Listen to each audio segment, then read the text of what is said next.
Terima kasih pemirsa masih tetap bersama kami dalam NTV Prime Dialogue. Saya Doni De Geyzer. Saya tengah berbincang dengan pakar hukum tata negara dari Universitas Brawijaya, Aan Eko Widiarto. Dan juga sudah bersama saya di studio pengamat politik Nyarwi Ahmad. Apa kabar Mas Nyarwi? Baik, Mas Doni. Terima kasih sudah bersama kami. Ya. Saya tadi ngobrol dengan Pak Aan. Kalau dari aspek hukum tata negara, clear ya, aturan mainnya jelas gitu kan. Tapi kalau kita masuk ke ranah politik, Anda melihat ini aromanya seperti apa nih? Lewat Forum Purnawirawan TNI, kemudian ujung-ujungnya membidik wakil presiden. Apa yang bisa Anda sampaikan? Ya, saya kira ini ada istilahnya Forum Purnawirawan ini, itu jelas namanya Purnawirawan, warga sipil. Tapi kan Purnawirawan kan, apalagi jenderal, kita kan lihat background-backgroundnya. Di masanya itu orang-orang berpengaruh jelas. Dan biasanya juga masih terus berpengaruh di kalangan junior-juniornya atau di komunitas pendukungnya. Ada esprit de corps-nya ya? Ya, seperti itu. Jadi tidak hilang juga pengaruhnya secara politik ya. Kalau secara militer ya nggak ada kan gitu. Karena dia tidak pegang pasukan, tidak pegang ini semuanya. Nah, tetapi yang menarik memang Bung Doni, tuntutan misalnya terhadap poin mundurnya Wapres Gibran ini menarik. Saya tadi baca salah satu alasannya kan memang putusan MK itu ya, nomor 90 ya, PUU 21 seperti itu, yang dianggap gitu ya, ini wacana lama sebenarnya. Ada konspirasi seperti itu gitu ya. Jadi soal integritasnya dipermasalahkan gitu kok. Jadi ada cacat lah bahasanya begitu. Nah, kenapa baru sekarang? Ya pertanyaannya kenapa baru sekarang? Tapi saya lihat momentum itu justru kenapa tidak dulu-dulu, karena keberadaan Gibran dibutuhkan untuk menjadi pasangan Prabowo kan gitu. Dan dalam konteks pemenangan ya kita lihat perjalanannya kan nyatanya menang kira-kira gitu ya dalam kompetisi. Jadi dipakai hanya untuk menang dulu, habis itu digeser gitu. Nah, pertanyaannya kan ada pihak-pihak yang dugaan saya meskipun mendukung Pak Prabowo melihat Pak Gibran ini bukan wapres yang ideal kan gitu. Mendukung Prabowo-nya, bukan Gibran-nya. Iya kan gitu. Artinya bisa jadi apa yang sosok figur Prabowo ini bagus kira-kira gitu menurut kelompok-kelompok seperti ini, tetapi juga mestinya wapresnya lebih baik kira-kira gitu. Nah, tetapi kan namanya pasangan pilpres itu kan satu pasangan kan gitu. Satu paket. Tapi balik lagi ini yang menarik dalam sejarah Republik. Tapi kalau ada masalah, tadi saya ngomong sama Pak Aan, ya itu tidak bisa dijadiin satu paket. Kalau yang masalah presidennya atau wapresnya ya salah satu bisa. Iya. Tapi kan bentuk pelanggarannya kayak apa? Kan gitu. Artinya gini, kalau kita ngomong ini aspek hukum gitu. Kalau misalnya salah satu melakukan pelanggaran, nah itu beda lagi. Nah ini kan kita ngomong gitu ya dalam konteks legalitas legal sebagai presiden, wakil presiden. Nah, tetapi biasanya ini dari dulu ya, kalau kita bicara ketidakpuasan pada figur top leader di pemerintahan, itu biasanya justru tuntutan kalau zaman dulu mundur itu kan ke presiden. Nah ini ke wakil presiden. Wakilnya. Ya pertanyaannya ada apa juga kan gitu. Orang kan bisa pikirannya macam-macam kan. Saya lagi mencari membuka histori atau rekaman dari sekian tahun belum pernah ada seperti Anda katakan tadi. Belum pernah ada. Loh, baru sekarang kok seksi banget posisi RI2 gitu. Ya sekarang di masa Pak Harto misalnya orang nggak terlalu suka pada wapres misalnya ya. Ke siapalah dulu ada Pak Sudarmono, Pak Tri juga. Nggak ada tuh tuntutan misalnya mundur. Walaupun faksi-faksi itu pasti ada ya, karena berkompetisi. Oh ini mundur nggak ada gitu. Pak Habibie bahkan gitu, nggak ada juga tuntutan. Yang ada sebelum Mei 98, Pak Harto yang mundur tuntutannya kan begitu. Artinya kalau itu terjadi, apakah memang posisi RI2 sangat seksi atau siapa di balik RI2 yang menjabat sekarang itu yang lebih penting, atau sebenarnya yang dikhawatirkan adalah posisi RI1-nya yang bisa memberikan peluang kepada RI2 untuk menggantikan RI1 begitu. Ketiga kemungkinan itu bisa jadi. Bisa jadi muncul di benak elit-elit yang katakanlah saat ini ya Forum Purnawirawan bisa jadi istilahnya khawatir soal itu gitu ya. Karena kan kalau kita lihat ya sejarah kemunculan tokoh Pak Wapres ini Pak Gibran sebagai tokoh politisi nasional, pintunya itu kan melalui putusan MK itu, dan putusan MK itu kan kemudian banyak orang gitu ya, itu pikirannya diwarnai, wah ini kayaknya hasil konspirasi nih kan gitu. Dan itu panjang ceritanya kan gitu. Nah makanya berbagai kemungkinan orang melihat gitu loh. Ada apa nih kira-kira gitu ya. Kok kayaknya terakhir-terakhir hubungan Pak Jokowi, Pak Prabowo sangat mesra gitu kan. Pak Prabowo bilang sepenuhnya gitu ya support Pak Jokowi kira-kira gitu. Nah, nah banyak juga mungkin pendukung Pak Prabowo yang khawatir jangan-jangan Pak Prabowo ini menjalankan kekuasaan di bawah pengaruh Pak Jokowi gitu ya.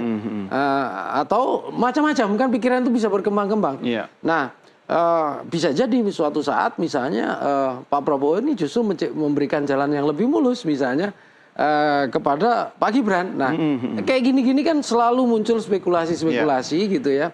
Iya, nggak salah toh kayak gitu. Ya, ini dalam demokrasi kan wajar-wajar saja. Iya. Karena ini bagian dari proses gitu ya, melihat mengevaluasi proses berjalan kekuasaan. Orang mau berprasangka, menduga, berpikiran apapun terserah. Yang penting lewat mekanisme hukum yang berlaku begitu kan? Iya, rule of the game-nya dalam demokrasi itu harus jelas. Iya, oke. Nah, sambil mengingat kembali Mas Nyarwi dan Pak An apa yang menjadi tuntutan para purnawirawan, kita lihat lagi grafis berikut ini. Ini ada 8 hal yang menjadi tuntutan Forum Purnawirawan TNI ke Presiden Prabowo Subianto.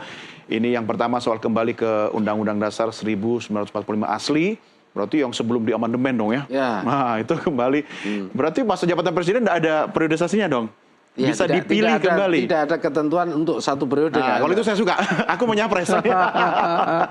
Kemudian yang kedua, kita lihat apa tuntutannya dari para jenderal purnawirawan. Mendukung program kerja Kabinet Merah Putih, ya, Asta Cita, kecuali IKN. Waduh, ini pesan yang kurang bagus untuk Pak Bas ini, ya. Yang ketiga, kita lihat apa tuntutannya. Yaitu menghentikan proyek strategis nasional PIK 2, PSN Rempang dan kasus yang serupa karena merugikan atau menindas masyarakat serta berdampak pada kerusakan lingkungan. Oke, yang keempat kita lihat tuntutan para purnawirawan adalah menghentikan tenaga kerja asing khususnya dari Tiongkok yang masuk ke wilayah NKRI dan mengembalikan tenaga kerja Tiongkok ke negara asalnya. Ini spesifik sekali ya. Tapi kalau investornya dari sana nggak boleh bawa tenaga kerja dari sana. Sepertinya kan banyak program-program. Nah, nyatanya Tiongkok lebih banyak investasi di sini. Negara lain kan boleh juga kan kalau banyak. kita simak biasanya kan ada ketentuan salah satunya termasuk kan. Oke. Lihat aturannya aja kan. Nah, di sini tentu ada aturan-aturan yang harus kita lihat. Oke, yang kelima kita lihat yaitu pemerintah wajib melakukan penertiban pengelolaan pertambangan yang tidak sesuai dengan aturan dan Undang-Undang Dasar 1945. Oke, ini berarti kalau Undang-Undang Dasarnya harus ke sebelum amandemen dong. Iya kan? Kalau yang pertama minta di amandemen, kembali ke Undang-Undang asli. Oke, berikutnya yang keenam, yaitu melakukan reshuffle kepada para menteri yang sangat diduga telah melakukan kejahatan korupsi dan mengambil tindakan tegas pada para pejabat dan aparat negara yang masih terikat dengan kepentingan mantan Presiden ke-7 Republik Indonesia, Joko Widodo. Apa yang diterawang Mas Nyarwi tadi memang sudah ada. Emang panjenengan nitip ini ke para jenderal tadi, masukkan ini? Oh enggak, enggak kan? Oh, enggak ada keluarganya yang... Saya membaca hasilnya. Allah, belum selesai. Kita lihat dua lagi. Ini yang paling penting ini. Ya, yang ke-7 dulu deh. Ya, mengembalikan Polri pada fungsi Kamtipmas. Berarti di dalam purnawirawan TNI itu nggak ada purnawirawan Polri ya. TNI semua gitu. Dan ini dia yang terakhir. Ya, ini yaitu mengusulkan pergantian wakil presiden kepada MPR karena keputusan MK terhadap pasal 169 dianggap melanggar hukum acara MK dan Undang-Undang Kekuasaan Kehakiman. Oke, Pak Aan tetap mekanismenya lewat DPR ke MK juga kan? Kan yang dikritisi soal keputusan MK juga yang sebelumnya dianggap cacat gitu kan? Nah, tidak ada MK lain gitu kan? Tetap harus seperti itu. Apa yang bisa Anda sampaikan? Kalau Anda diminta jadi konsultan hukum tata negaranya para purnawirawan TNI itu, apa yang bisa Anda sarankan kepada para jenderal? Ya, pertama ya harus sesuai dengan konstitusi ya. Kalau memang ingin impeachment terhadap wakil presiden, maka ya harus ke Mahkamah Konstitusi. Nah, kalau soal MK, memang MK-nya kan tetap MK. Hanya saja yang sudah berubah adalah yang dulu, ya ketua yang dulu kan sudah dinyatakan melakukan pelanggaran etik. Kan sudah boleh lagi kan nanti menyidangkan masalah-masalah yang ada konflik kepentingan di sini. Sehingga dalam hal ini maka ya secara kelembagaan MK sudah berubah begitu loh.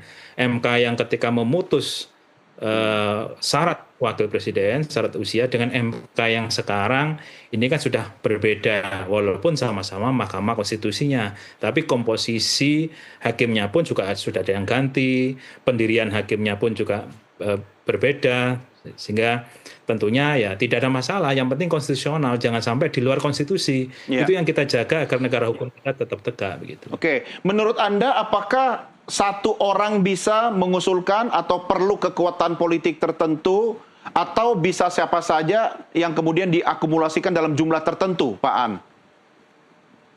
Ya, harus ada jumlahnya. Yang bisa meminta ke Mahkamah Konstitusi itu adalah 2/3 dari jumlah 2/3 anggota DPR yang hadir dalam sidang paripurna. Jadi nggak bisa satu anggota DPR, anggota Dewan ya, itu kemudian meminta ke Mahkamah Konstitusi karena menyatakan pendapat bahwa tadi Wapres melakukan pelanggaran, bisa begitu, itu nggak bisa. Ya, minimum 2/3. Oke, berarti kata kuncinya adalah yang menguasai parlemen dong, yang punya kunci ya. Betul. Makanya seharusnya di dalam hal ini adalah Presiden sebagai ketua partai. Kalau sebagai ketua partai maka ya bisa menggerakkan mesin partainya di DPR. Oke, ini menarik. Tahan dulu di sini, Pak An. Mas Nyarwi, berarti kan ini semua akhirnya kita harus melihat kepada langkah politik yang bisa dilakukan oleh politisi dan partai politik, gitu kan? Bagaimana misalnya Pak Prabowo sebagai ketua umum partai menjaga koalisinya tetap solid, ya, atau membuka ruang untuk pecah kongsi, ya, melalui parlemen tentunya, ya, karena kan hitung-hitungan suara nih nantinya yang bisa masuk ke MK juga. Apa yang bisa Anda sampaikan? Begini, tuntutan Forum Purnawirawan ini TNI, ini kan ekstra parlementer sebenarnya. Ya. Jadi ya suaranya suara opini publik, representasi dari elit-elit di masyarakat, itu dulu.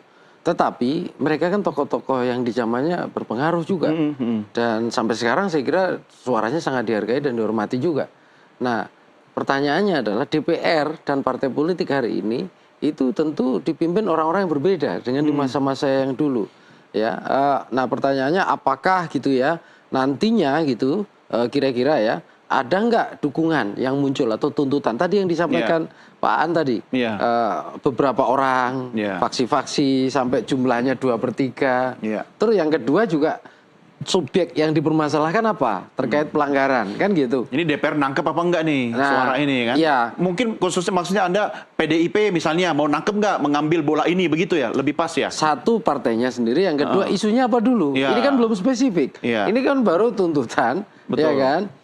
Katakanlah untuk apa istilahnya memakzulkan, tapi kan isunya apa, dasarnya apa, kira-kira gitu. Isu kan gampang dicari nanti. Yang penting dukungan politik dulu toh. Ya itu biasanya di Indonesia begitu ya. Enggak di Konoha kayak gitu. Loh, yang penting secara hukum tata negara masuk tuh barang ya kan. Kemudian mekanismenya, prosedurnya. Soal isunya apa itu kan gampang diciptakan di gedung parlemen sana. Iya, tapi saya kira parlemen tidak gabah. Karena gini juga. Karena kalau kita lihat DPR hari ini itu selain ya punya kepentingan partai-partai dominan ya, itu pendukung Prabowo, Prabowo Gibran di sini dalam Pilpres kemarin, mereka juga saya lihat gitu ya, basis yang menjadikan mereka tertarik berkompetisi dengan isu ini itu nggak ada. Dalam konteks begini, ya sebenarnya Pak Prabowo misalnya seandainya yang terlalu jauh ya, ada mekanisme dan seterusnya, biasanya dikembalikan ke partai pengusung kayak pilkada gitu ya, dan bisa menjadi. Tapi kan peluang itu kecil, dan itu juga selain itu proses pembelajaran ini juga bukan menjadi lesson learned yang bagus juga, dalam konteks berdemokrasi maksud saya. Mestinya kalau bicara soal diskualifikasi itu bukan ketika sudah terpilih, kira-kira gitu. Justru di awal-awal kan gitu. Karena kan begitu kuatnya sebelum terpilih. Apa iso kan nggak bisa juga. Iya bukan begitu. Ini kita pembelajaran kan gitu. Kalau sesuatu sudah berjalan on the track gitu ya, saya kira ya nanti dievaluasi proses 5 tahunan. Jangan-jangan sebenarnya yang menikmati isu ini juga Gerindra. Yang memanfaatkan isu ini ya kan, walaupun sebenarnya yang membuat mereka pasangan kalau saya yakin Gerindra tidak mendorong isu ini. Kenapa begitu? Ya karena begini juga, pertama dari tokoh-tokoh itu yang secara langsung terkait dengan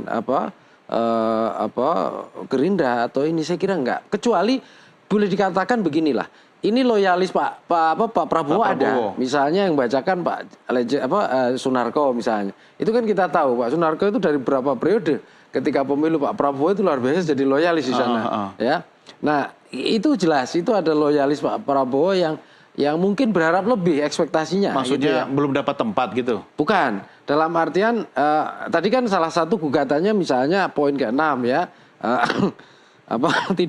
tidak terlalu lah dalam bayang-bayang Jokowi ya, banyak kira-kira gitu kalau mau diekspresikan. Kan gitu. Tapi kan sudah diklarifikasi oleh Presiden Prabowo sendiri bahwa dia tidak dalam bayang-bayang siapa, dia hubungannya sangat baik gitu kan. Iya. Panggung depan ya? Iya, itu kan yang disampaikan. Tapi kan persepsi yang terbangun kan lain lagi. Ini tadi kan persepsi yang kita Jadi sampaikan. Jadi maksud Anda ini para Purnawirawan ini sebenarnya membela Presiden?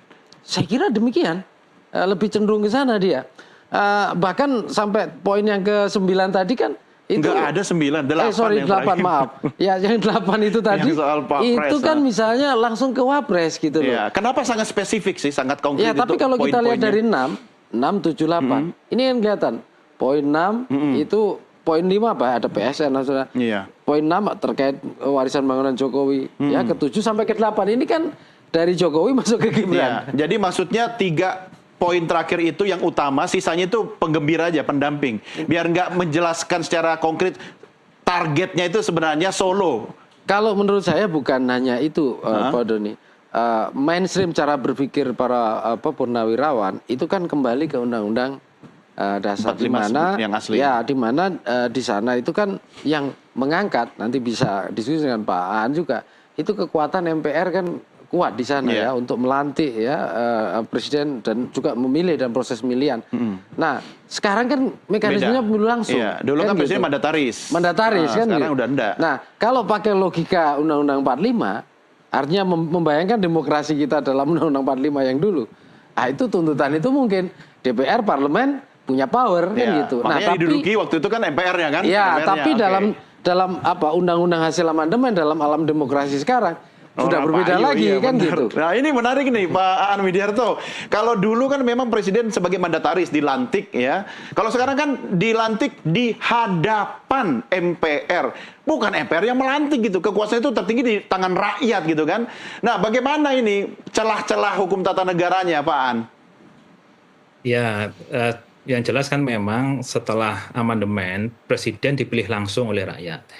Kalau dulu sebagai mandataris, maka presiden dan wakil presiden itu dipilih oleh MPR, maka disebut dengan mandataris. Ya. Nah, ketika dipilih langsung oleh rakyat, maka tidak lagi presiden itu sebagai mandataris MPR. Apalagi ketika MPR juga tidak lagi berwenang membuat garis-garis besar haluan negara. Kan begitu. Dalam hal ini maka yang tertinggi mekanismenya bukan lagi MPR sebagai lembaga tertinggi negara, tetapi Undang-Undang Dasar 45 yang sebagai aturan tertinggi atau the supreme law of the land dari Indonesia. Nah, bagaimana Undang-Undang Dasar mengatur? Sehingga kalau dalam hal ini nanti terjadi kalau terjadi pemazulan dan sebagainya, maka pemazulannya harus sesuai dengan Undang-Undang Dasar, mekanismenya, kemudian nanti penggantiannya juga sama. Nah, penggantian kalau kita baca pasal 8 Undang-Undang Dasar 45, kalau misalnya terjadi kekosongan seorang wakil presiden, maka 2 orang calon diusulkan oleh presiden kepada siapa? Kepada MPR. Nah, MPR baru mempunyai wewenang untuk memilih adalah setelah melalui mekanisme pasal 8 tersebut.